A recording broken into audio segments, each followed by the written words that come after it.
ये तो विश्वकन्या है।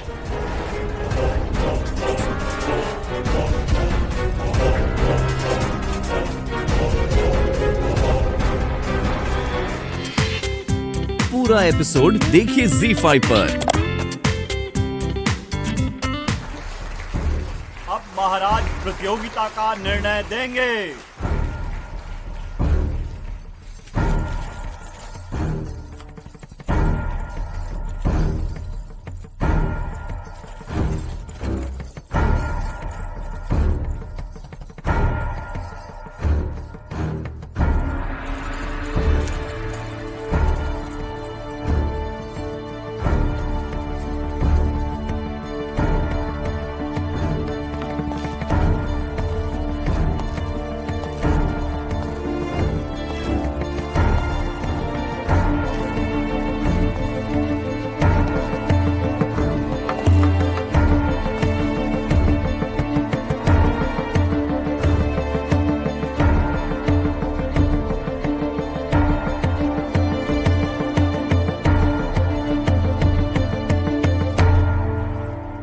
अप्रतिम मोती भाई,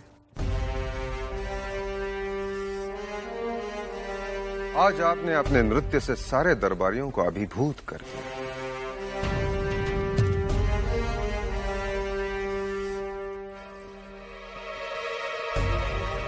परंतु जिस तेवर से और बागपन से श्वेतांबरा ने नृत्य किया,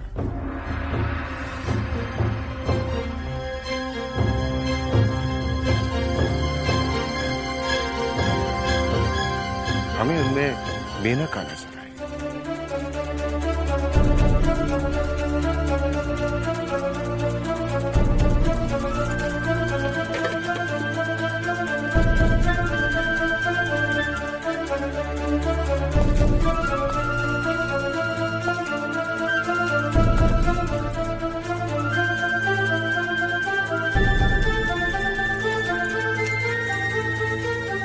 इस भूल पर अधिकार आपका है श्वेतांबरा।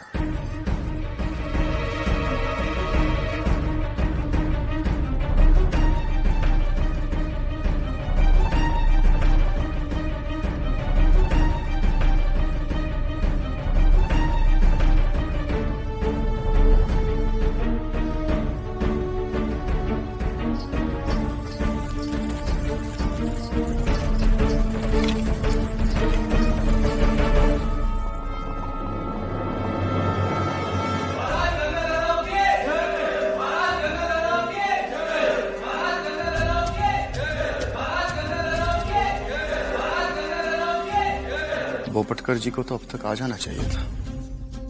यही चिंता हमें हो रही है। समय निकलता जा रहा है, पता नहीं वो वहां क्या कर रहे हैं।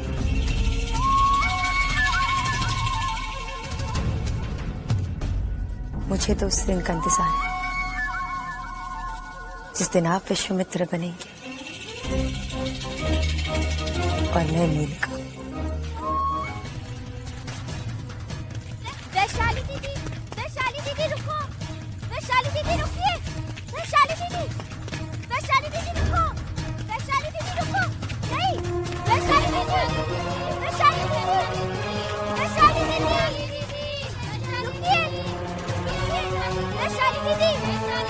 नहीं, वैशाली दीदी रुको। वैशाली दीदी रुकिए। वैशाली दीदी रुको। वैशाली दीदी रुको। नहीं, वैशाली दीदी वैशाली दीदी वैशाली दीदी वैशाली दीदी।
दीदी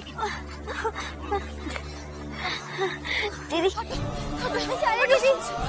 वैशाली वैशाली वैशाली तुम ठीक हो ना?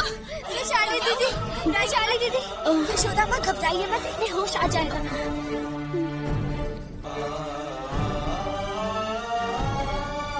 मनी दीदी ने वैशाली दीदी को बचा लिया। वैशाली उठ, ध्यान से ध्यान से। मेरी बच्ची तो ठीक है ना? क्यों बचाया हमें? मर जाने दिया होता हमको। कैसी बातें कर रहे हैं आप दीदी? आपने इतना पाप होता है, इतना बड़ा निर्णय कैसे ले लिया?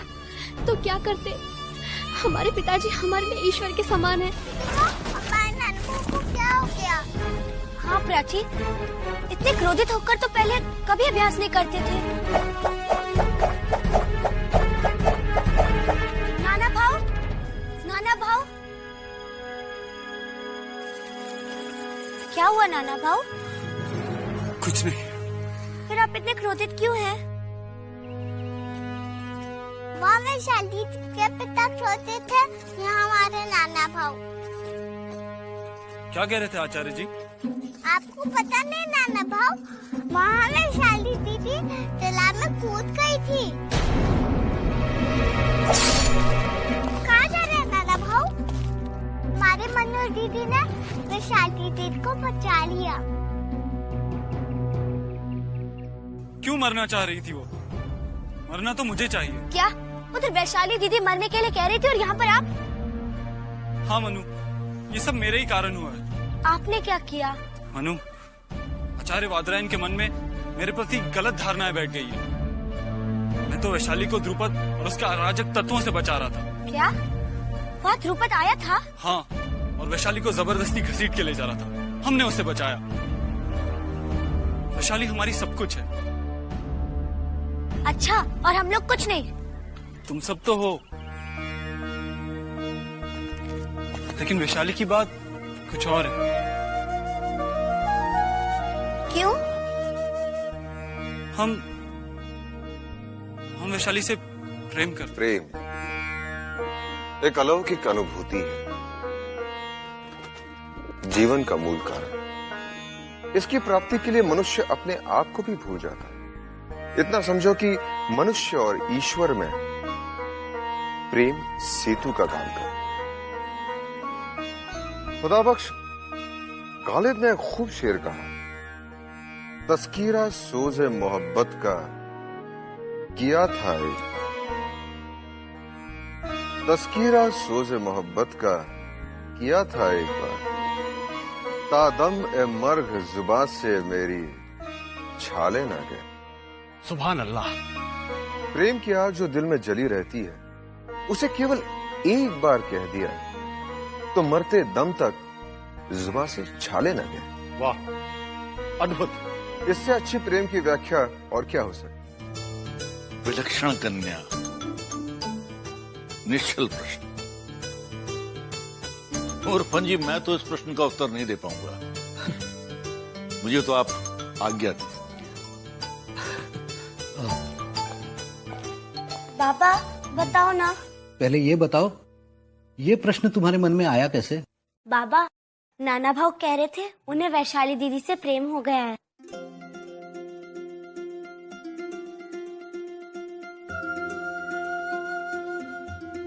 एक काम करो बेटे, रामायण तो लेकर आओ।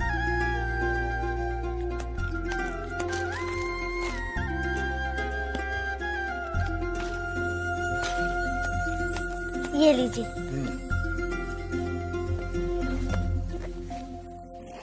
प्रेम, प्रेम,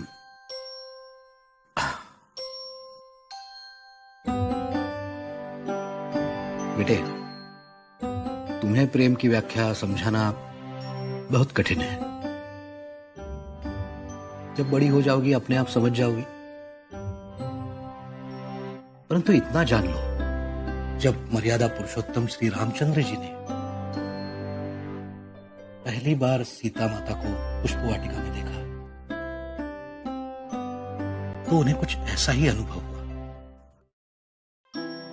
जो वो अपने छोटे भ्राता लक्ष्मण जी को बताने में असमर्थ थे। गोस्वामी तुलसीदास जी कहते हैं, सीय देख शोभा सुख पावा, हृदय सराहत वचन न आवा। अर्थात सीता जी को देखकर श्री रामचंद्र जी का हृदय सराहना तो कर रहा था, परंतु वो कह नहीं पा रहे थे। बाबा मैं अभी नहीं समझी, अगर प्रेम हो गया फिर क्या होता है?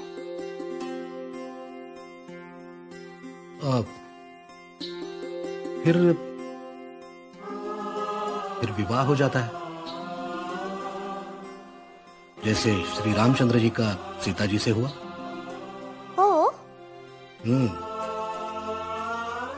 और बेटे, विवाह एक सामाजिक संस्कार है जिसमें दो परिवार अपना अस्तित्व भूलकर एक हो जाते हैं।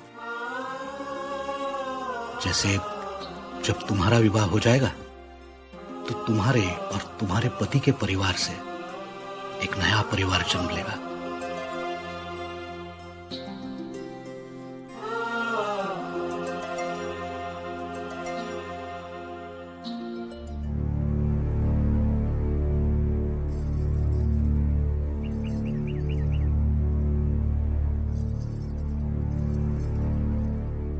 वैशाली, थोड़ा दूध पी लो। कल से तुमने कुछ भी खाया पिया नहीं है वैशाली। मन नहीं है माँ। मैं जानती हूँ वैशाली, तुम पर क्या बीत रही है। तुम नाना से प्रेम करती हो ना? प्रेम तो निष्पाप होता है वैशाली, किंतु क्या करें, हम स्त्रियों का भाग्य ईश्वर से ज्यादा इस पुरुष प्रधान समाज ने लिखा है। कई बार अपने ही सपनों को अपने ही पांव तले कुचलकर हम प्रसन्न हैं, ऐसा अभिनय भी करना पड़ता है वैशाली।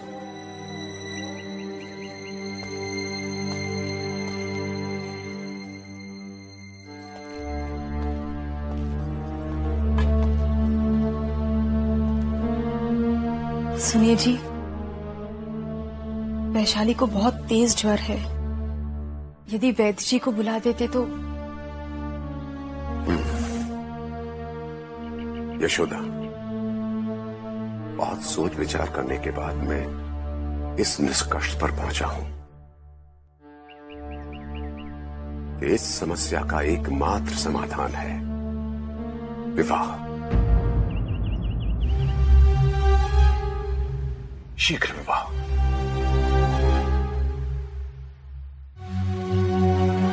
किंतु किससे जी? किसी से, कहीं भी, जो भी मिल जाए। मैं आज ही शास्त्री जी से परामर्श करता हूं, तत्काल।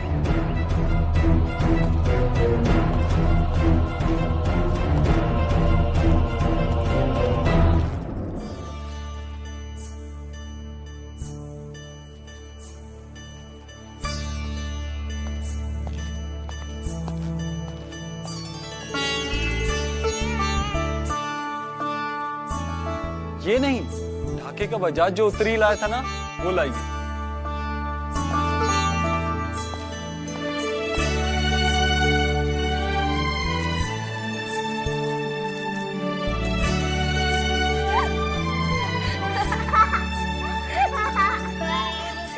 मनु, प्राची, तुम क्यों हंस रही हो? आप तो ऐसे तैयार हो रहे जैसे आज ही आपका विवाह है। नहीं नहीं, वो हम कहीं जा रहे हैं।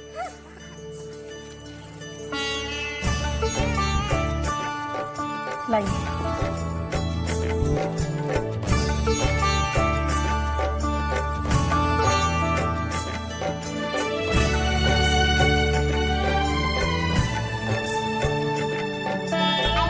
आप क्या कर रहे थे? बेटा, आज हमारे नाना का शगुन जा रहा है। इस प्रकार निछावर कर देने से संबंध बनने में कोई व्यवधा नहीं आती।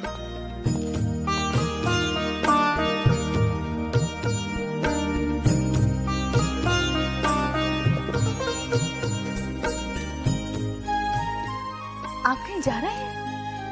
आजोबा के साथ आचार्य जी के यहाँ।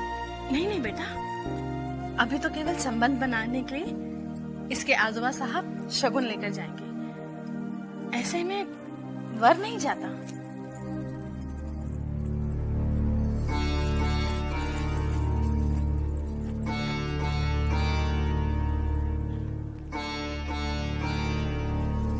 क्यों तो नाना भाऊ हम छिपके देखने चलते? नहीं प्राची, बुरी बात। क्यों क्यों बुरी बात है? इंद्रदेव के सामने आपने तो कहा था चलो भाऊजी को देखने चलते हैं। उस समय तो हमने भाऊजी को देखा नहीं था, इसलिए गए थे। वैशाली दीदी को तो हम सबने देखा है ना। हम सब ईश्वर से प्रार्थना करेंगे कि ये संबंध बन जाए और सारे विवाद समाप्त हो जाए। हम सब एक हो जाएंगे, फिर ये अंग्रेज हमारा कुछ नहीं बिगाड़ पाएंगे। और ये सब कुछ आपकी वजह से हुआ। मनु, बताइए आपको क्या उपहार में चाहिए? उपहार? हाँ, आज हम बहुत प्रसन्न हैं। मैं भी हूँ। मनु, आपने बताया नहीं कि आपको क्या उपहार चाहिए? मांग लूंगी नाना भाऊ, समय तो आने दीजिए।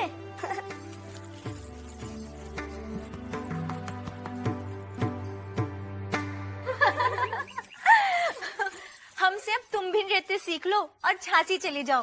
क्या पता झांसी के राजा की दृष्टि तुम पर पड़ जाए और तुम भी झांसी की महारानी बन जाओ। क्या हुआ शांता, तुम लोग इतनी हंस क्यों रही हो? ये भी अब झांसी के सपने देख रही है। झांसी के सपने? हाँ, झांसी के राजा अपने लिए महारानी ढूंढ रहे हैं। क्यों? क्या उनका विवाह नहीं हुआ? अब ये तो पता नहीं, पर वो जिस भी कन्या से विवाह करेंगे उसे नृत्य भली भांति आना चाहिए। नृत्य तो नाचने गाने वालियों को आता है। अब तुम्हें महारानी बनने से कोई नहीं रोक सकता। बस अपना धैर्य बनाकर रखना।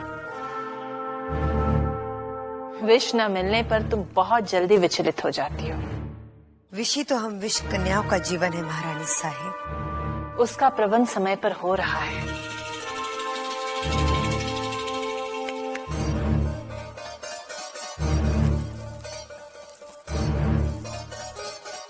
बस अपना पूरा ध्यान गंगाधर राव की ओर केंद्रित करना। अपनी यादाओं से उन्हें इस तरह से आकर्षित करना कि वो मोतीबाई को पूरी तरह से भूल जाए।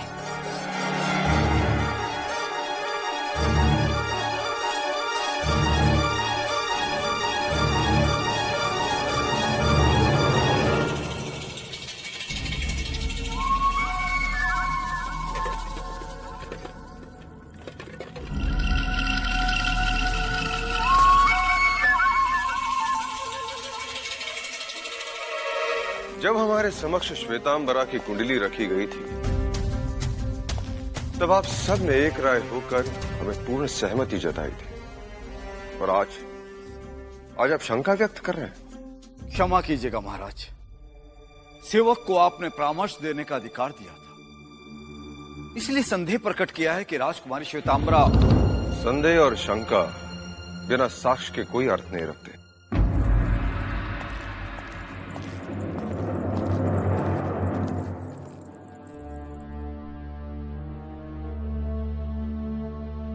हमने तुमसे कहा था ना कि महाराज बिना साक्ष्य के विश्वास नहीं करते। नरसिंह राव जी, साक्ष्य तो इस समय मेरे पास नहीं है, परंतु आपने एक बात गौर की? जानकी बाई किस तरह महाराज के विवाह को लेकर अधीर हो रही थी। शीघ्र ही एक ऐसी कुंडली का प्रबंध हो गया जिसके ग्रह नक्षत्र पूर्णतया महाराज के ग्रह नक्षत्रों से मेल खाते हैं। और सबसे बड़े आश्चर्य की बात तो यह है कि सकूबाई, जो जानकी बाई से घृणा करती है, वो दोनों एक मत होकर महाराज के विवाह की स्वीकृति दे रही थी। आप ही सोचिए, विचार करें। रघुनाथ सिंह, इसी एक बात ने तो हमें उलझन में डाल रखा है। अब तो जब तक तात्या दीक्षित और नाना भोपटकर कानपुर से वापस नहीं आ जाते, हमें महाराज को श्वेतांबरा से दूर रखने का प्रयास करना होगा। परंतु उन दोनों को तो वापस कानपुर से अब तक आ जाना चाहिए था। कानपुर से वापस आने में इतना समय तो नहीं लगता। आखिर कहां गए होंगे वो लोग?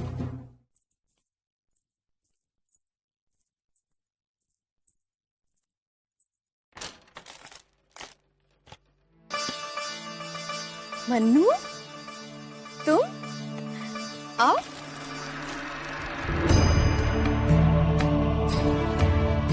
महाराज, आप आइए। प्रणाम महाराज। हम आचार्य वादरायण जी से मिलने आए हैं, अनुमति है? पधारिए, आइए।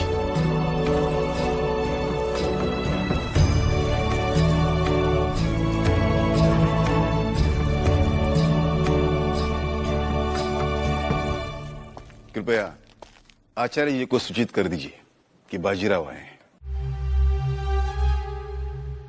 जी।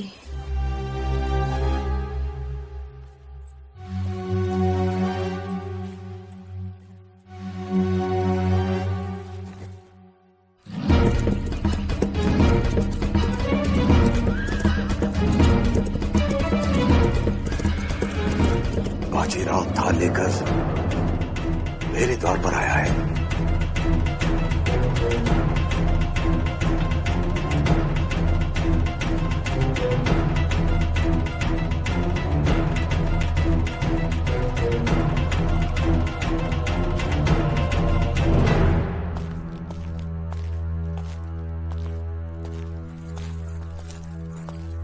प्रणाम आचार्य जी। प्रणाम। कहिए। धर्माधिकारी महामहिम पुणे नरेश महाराजाधिराज बाजीराव पेशवा को इस तुच्छ कान्यकुब्ज ब्राह्मण की याद कैसे आ गई?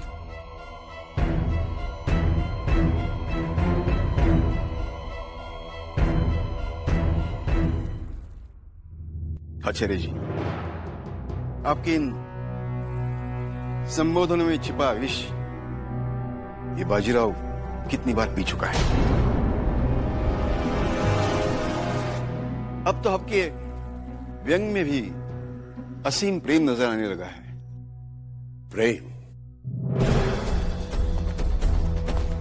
अब ये दिन भी देखना शेष रह गया था कि कान्यकुब्ज ब्राह्मणों के आचार्य को मात्र धन से वंचित रहने के कारण आप जैसे लोगों से प्रेम की व्याख्या समझनी होगी। आचार्य जी, हमें नहीं मालूम कि हमसे ऐसा कौन सा कृत्य हुआ कि जिसने आपके मर्म पर आघात कर दिया और आप हमसे इतना व्यथित हो गए। हमारे आजू भाई पिता बनकर आपसे याचना कर रहे हैं कि आप एक क्षण के लिए पिता नहीं बन सकते। वैशाली दीदी हमारे नाना भाव से प्रेम करती है। झूठ है ये। यशोदा बुलाओ से।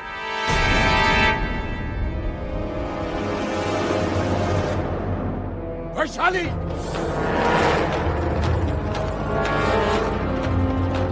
क्या कह रही है? हाँ बताइए वैशाली दीदी, क्या आप हमारे नाना भाव से प्रेम नहीं करती?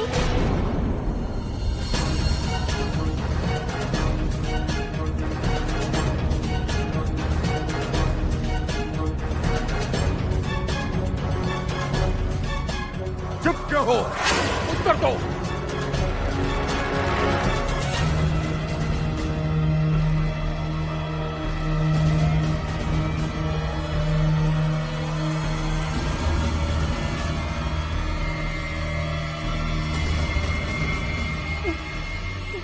नहीं।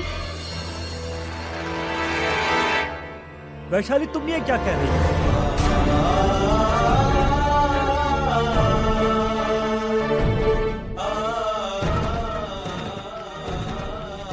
सुना नहीं तुमने उसने क्या कहा? आज के बाद मेरी चौखट पर अपने पांव मत रखना। वैशाली, बताओ अपने पिताश्री को कि तुम मुझसे प्रेम करती हो। क्षमा कीजिएगा, हम अपने पिताजी की इच्छा के विरुद्ध कोई कार्य नहीं करना चाहते।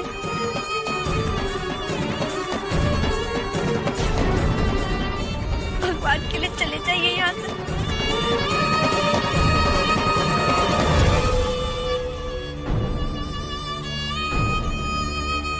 सुन लिया तुमने?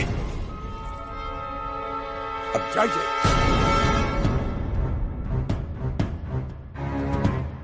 जिंदगी में पहली बार अपनों द्वारा किया हुआ अनादर, अपमान सहन नहीं कर पा रहा हूं मैं।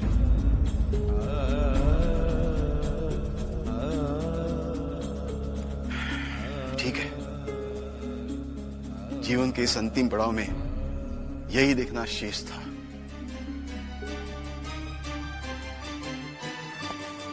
हमें क्षमा कर दीजिएगा आजोबा। किस बात के लिए क्षमा मांग रही? हमारे कारण आपको इतना अपमान झेलना पड़ा। ना मैं आपसे कहती, ना आप मेरी बात मानकर उस अहंकारी आचार्य जी के यहाँ जाते। अरे नहीं बच्ची, इसमें तुम्हारा क्या दोष है? अरे तुमने तो दो तथाकथित समुदायों को एक करने की प्रेरणा दी है। तुम्हारे विचारों से प्रभावित होकर मैं वहां गया था, परंतु सच कहूं तो मैं वादरायण जी को भी दोष देना नहीं चाहूंगा। असली दोषी तो है अंधश्रद्धाओं से भरी हमारी परंपराएं और हमारी मान्यताएं, जिसने धर्म का आवरण डालकर हम दो भाइयों को अलग करके रखा है। और इसी बात का लाभ ये फिरंगी उठाते आ रहे हैं और उठाते रहेंगे। जब तुम्हारी सोच आम आदमी तक जाएगी ना, हिंदुस्तान में इन फिरंगियों का अंतिम दिन होगा।